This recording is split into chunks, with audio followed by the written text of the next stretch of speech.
सामां पातु सरस्वती भगवती निःशेष जाड्या पहा. मला खरं म्हणजे शिवाजी महाराजांची पत्र वाचायचा छंद फार पूर्वी लागला. भारत इतिहास संशोधक मंडळात शिवाजी राजांच्या पत्रांचा एक मोठा साठा आहे आणि तिथं आदिलशाही फरमानांचाही साठा आहे मोठा.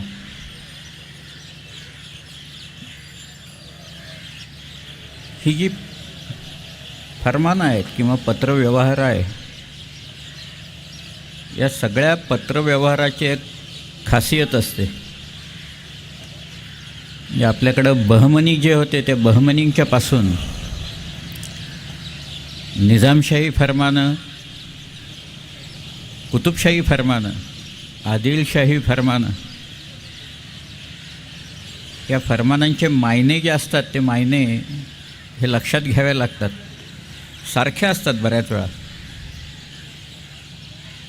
मुघली फरमानं तर फार मोठी असतात, आकारानंही मोठे असतात. एकूण मुघलांच्या साम्राज्यासारखंच आहे त्यांचं सगळं. आणि ही सगळी फारसीत नाहीत किंवा द्वैभाषिक आहेत. म्हणजे सोलापुरात जर का दिलं असेल तर ते फरमान फारसीतनं असतं, काही वेळा कानडीतनं असतं ते किंवा मोडीतनं लिहिलेलं असतं. शिवाजी महाराजांची जी काही पत्रं मिळाली त्याची एकूण संख्या जर का आत्ता काढली, खरं म्हणजे शिवाजी राजांची कारकीर्द पहिल्या पत्रापासून ते 80 सालपर्यंत 35-36 वर्षाची कारकीर्द, याच्यात हजारो पत्रं मिळायला पाहिजे होती खरं. परंतु अस्सल आणि नक्कल अशी मिळून स्वतः शिवाजी राजांची फार तर फार 250 पत्रं मिळाली असतात. त्याचं एक कारण म्हणजे घरगुती जी पत्रं असतात ती काही आपण फार जपून ठेवतो अशातला काही भाग नाही. पण जी वतनी पत्रं असतात, कुठं जमीन लावून दिली आहे, कुठं सरकारातनं उत्पन्न लावून दिले आहे, अशी पत्रं लोक धरून बसलेले असतात. ते काही ती पत्रं सोडत नाहीत, कारण ते वंशपरंपरागत चाललेलं असतं, उत्पन्न सरकारमधनं मिळत असतं. त्यामुळे ती बरीचशी पत्रं मिळाली. पण ती सगळी ठराविक असतात. दुमाले करणे म्हणून शब्द येत असेल इथं, जर का काही कोणी वाचक असतील त्याचे. दुमाला म्हणजे दुंबाला नुमायन, म्हणजे नूतनीकरण, रेन्यू करा अशा पद्धतीची ती पत्रं असतात. जे काही चालत आलेले ते रेन्यू करून टाक. पण त्याही अशा धामधुमीच्या सगळ्या काळात शिवाजी महाराजांची स्वतःची एक 50 तरी पत्रं मिळाली असतील की ज्याच्यातनं शिवाजीराजांचा स्वभाव, त्यांची भाषा, त्यांची कृती ही सगळी व्यक्त होती आहे. असे 50 पत्रं आहेत. त्यातलं एक पत्र जे आहे ते नक्कल मिळालं, पण ते फारसीत नाही. शिवाजी राजांचे जे लेखनिक होते त्याच्यात एक अगदी सुरुवातीला एक काझी हैदर पारसनीस म्हणजे फारस नवीस, नविष्तन म्हणजे लिहिणे, म्हणजे फारसी लिहिणारा जो असेल त्याला फारस नवीस म्हणायचं. जो चिठ्ठ्या लिहितो त्याला चिठ्ठी नवीस म्हणून चिटणीस असा. जो फडावर काम करतो आणि कागदावर लिहितो, फर्द म्हणजे कागद म्हणून फर्द निवीस म्हणजे फडणीस. अशी ही नावं आपल्याकडं. वकाई नवीस, जो रोज वाका म्हणजे वृत्तांत पाठवतो त्याला वकाई नवीस म्हणून वाकनीस असं. ही सगळी आडनावंसुद्धा आपल्याकडं त्यांच्या एकूण उद्योगावरनं ही पडलेली आहेत. तसे शिवाजीराजांचा काझी हैदर या नावाचा पारसनीस सुरुवातीला होता. हा पुढं औरंगजेबाला जाऊन मिळाला. पण नंतर नीलप्रभू म्हणून होत आहे. या नीलप्रभूचं एक पत्र मिळालेलं आहे की शिवाजीराजांनी औरंगजेबाच्या काही अधिकाऱ्यांना लिहिलेलं ते पत्र आहे. ते बहुधा मुद्दामून मोडीतनं लिहिलं नसावं, कारण त्यांना कळण्यासाठी म्हणून फारसीतनं लिहिलेलं असावं असं दिसतंय कोणते. पण अगदी जे पहिलं पत्र शिवाजी महाराजांचं मिळालं, आणि ते भारत इतिहास संशोधक मंडळात पत्र आहे बरं का, ओरिजिनल पत्र, ते आहे, उपलब्ध आहे, बघता येईल तिथं गेलं तर, हात लावता येईल त्या पत्राला. आणि ते पत्र म्हणजे रांझ्याचा जो पाटील होता त्याचा जो चौरंग शिवाजी महाराजांनी केला. चौरंग म्हणजे दोन्ही हात आणि दोन्ही पाय तोडून टाकायचे, त्याला चौरंग म्हणायचे. पूर्वीचे फार गमतीदार शब्द आहेत हे सगळे. चौरंग हा शब्द कागदपत्रात सुद्धा येतो. चौरंग केला जातो म्हणजे दोन्ही हात दोन्ही पाय कापून टाकले. हत्ती असायचे ना, त्याच्यावर निशाण असायचं.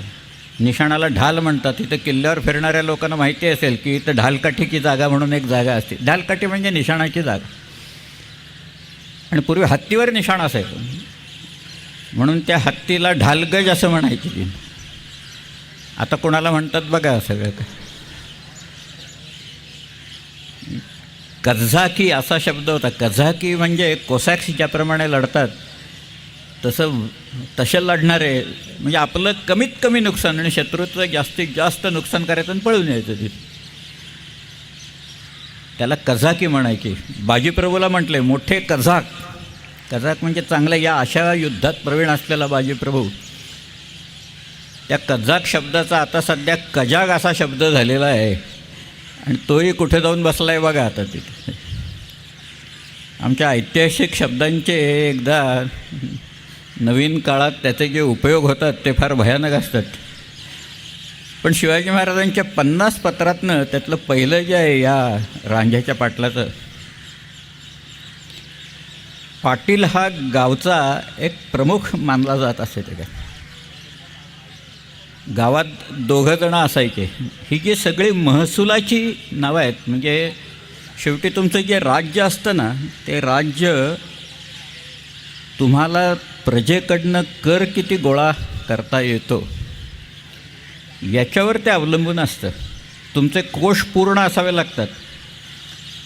मग ह्याला कर्ज द्या, त्याला कर्ज द्या, कर्ज वसुली होत नाही म्हणून बँका बुडतात वगैरे असला प्रकार नव्हता शिवाजी महाराजांच्या वेळेला काही ते. परंतु पाटील आणखी कुलकर्णी हे 2 गावातली महत्त्वाची माणसं असायची. की पाटलाच्या दिमतीला कुलकर्णी दिलेला असायचा की तो सगळे हिशोब ठेवायचा, गावचे हिशोब. म्हणजे आमच्याकडे जे कागदपत्र आहेत त्यावेळेचे त्याच्यात एक वेगळा कर आहे बरं का, फार गमतीदार कर आहे. त्याचं नाव सादिल वारीद. आपल्याकडे त्याला सादिल वार म्हणतात. म्हणजे त्या गावात सरकारची माणसं आली, आणखीन कोण आलं, गावातनं जाणारे लोक प्रवासी असायचे.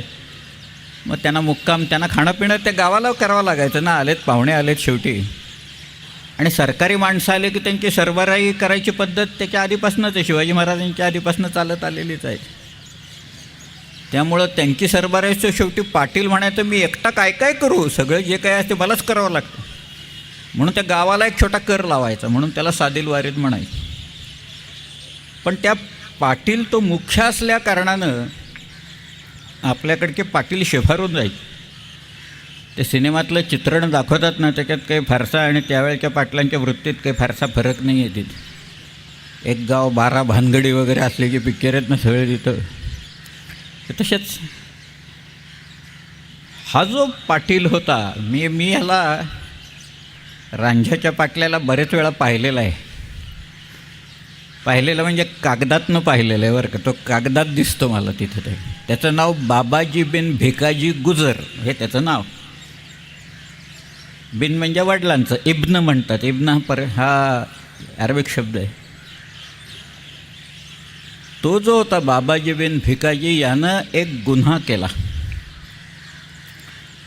खरं म्हणजे मूळ कागदपत्रात जो शब्द आहे ना, तो शब्द तुम्ही बारकाईनं वाचलात तर बद अमल या नावाचा शब्द येतो. बद अमल म्हणजे त्याच्याकडून गैरकृत्य झालं. त्यानं बलात्कार केलेला नव्हता, पण त्यांनी केलेला व्यभिचार होता. या 2 शब्दांच्या अर्थात फरक आहे बरं का. बलात्कार हा त्या स्त्रीच्या इच्छेविरुद्ध केला जातो, व्यभिचार हा स्त्रीच्या संमतीनं केला जातो. परंतु तो व्यभिचार देखील शिवाजी महाराजांच्या राज्यात गुन्हा होता. हे राज्य कसं चाललेलं होतं, 16वे वर्ष आहे शिवाजी महाराजांचं. शिवाजीराजांचं वय 16 वर्षाचं आहे त्यावेळेला. 46 सालचं पत्र आहे ते. की त्यानं केलेला बदअमल झाल्यावर लक्षात आल्यावर त्याला पकडून आणला आणि त्याचा गुन्हा साबित झाला.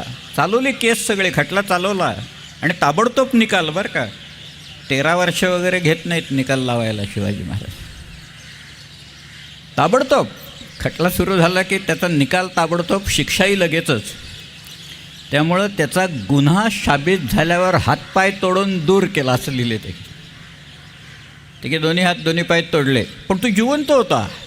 गंमत म्हणजे हे असं असूनसुद्धा तो बाबाजी बिन भेगाजी जिवंत होता.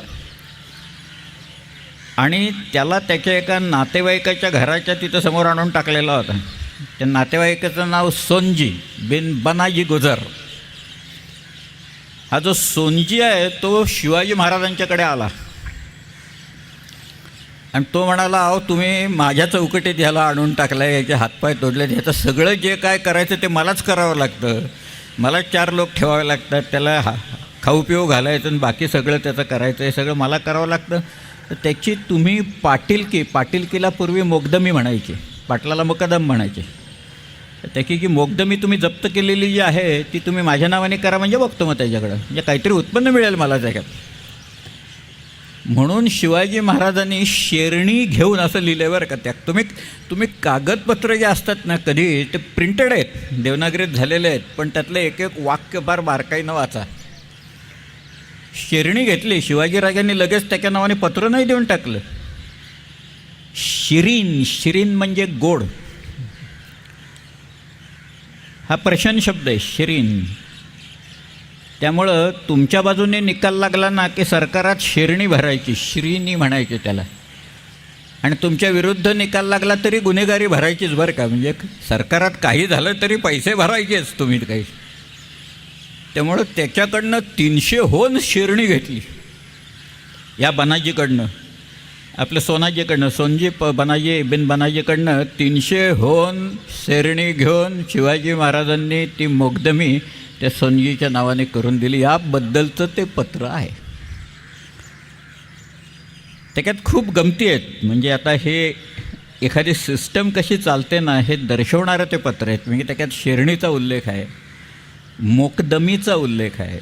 मोकदमी दुसऱ्याच्या नावाने करता येते हा एक त्यातला भाग आहे सगळ्याच्यातला. म्हणजे आम्हाला एक शिवाजी महाराजांचं पत्र मिळालं.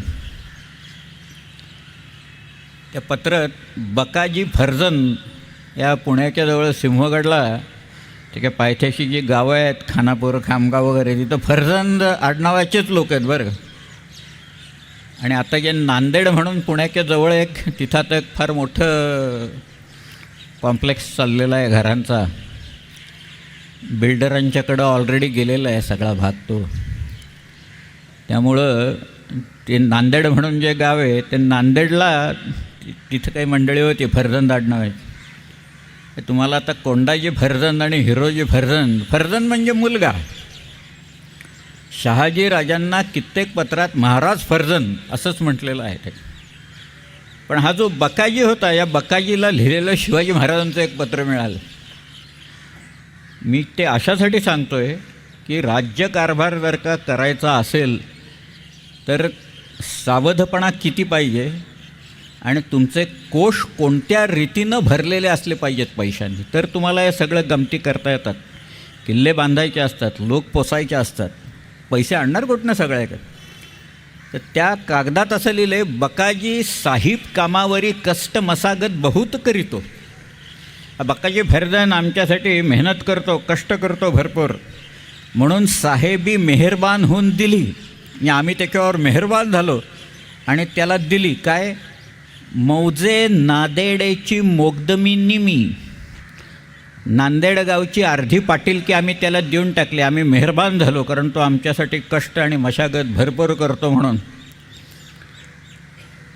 शिवाजी महाराजांनी देऊन टाकले. आम्हाला पहिला प्रश्न असा पडला की शिवाजी महाराज या बकाजी फर्जंदाला ती मोकदमी देत आहेत, म्हणजे ती मोकदमी शिवाजी महाराजांच्याकडे आली असली पाहिजे ना कुठनं तरी. आता ती त्यांनी कशी काय मिळवली? म्हणजे त्यांनी पैसे देऊन मिळवली का, लाटली का, चोपला कोणाला तरी त्याच्याकडनं काढून घेतली का काय? म्हटलं एकदा कागद मिळतोय का बघा बाबा. 2-4 वर्ष गेली, एक मिळाला कागद खामगावचा. त्या कागदात असं लिहिलेलं होतं, मौजे नादेडेची मोगदमी मूल रानिवड्याची. रानिवडे म्हणजे रानवडे नावाच्या आडनावाच्या लोकांची ती पाटीलकी होती. त्या रानवड्याने अर्धी ही घुल्यांना विकलेली होती आणि अर्धी पाटीलकी पोळांना विकलेली होती. आणि सदाजी पोळ नावाच्या एका माणसाकडनं शिवाजी महाराजांनी ती पाटीलकी विकत घेतलेली होती. आता ह्या बकाजीला शिवाजी महाराजांनी जी दिली ना, त्या कागदात आहे 100 होनास विकत दिली. म्हणजे मेहरबान झाले, सगळं झालं, तो कष्टमशागत बहुत करतो, तरी असलं तरी 100 होनाला त्याला विकत दिलेली होती. प्रश्न असा होता की शिवाजी महाराजांनी किती पैसे देऊन पोळांच्याकडनं विकत घेतले आहे का? कुठं आहे? त्या कागदात आहे.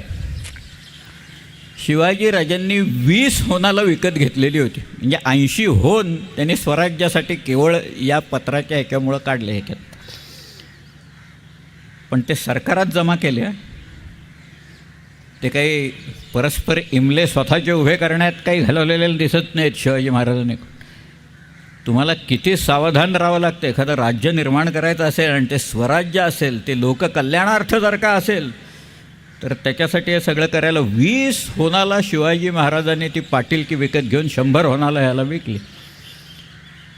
80 होन त्यांनी केवळ त्या एका डीलमध्ये काढले त्याच्यात आणि आपले कोश जे काय असतील ते कोश भरून टाकले त्याच्यात.